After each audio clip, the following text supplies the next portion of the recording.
Okay, magandang araw mga bossing. So ito, home service naman tayo nito mga boss. So yung araw na to mga bossing is bali bumabagyo rin to. Kasi yung time na bumabagyo mga bossing, nakatatlong home service tayo. So kahit bumabagyo po nga, palag pa rin tayo mga boss para magawa natin yung mga motor ng mga bossing natin.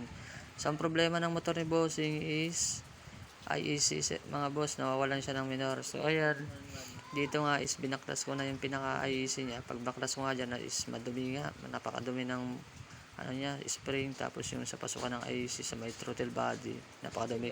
So nilinisan natin mga bossing yan. Bali mga boss, ito si bossing is matagal niya na pala itong naramdamang problema na to.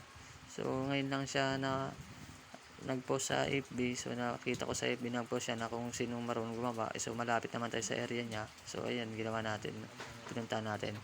Tapos yung mga bossing is pinalitan na natin yung stock na bolt. Ginawa natin is allen bolt na mga bossing para mas mabilis sa tanggalin at mas maganda, mas matibay kaysa mga stock, mabilis mabilog yung pinaka bolt niya.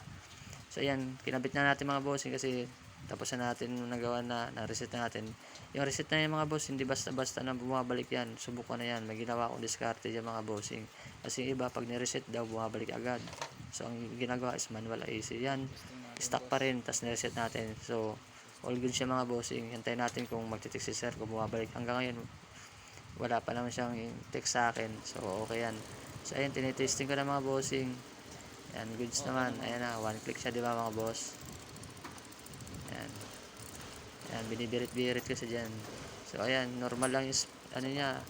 Sa idle niya, zero lang yung ano niya. Normal yung minor. Ayan, inulit natin mga bossing.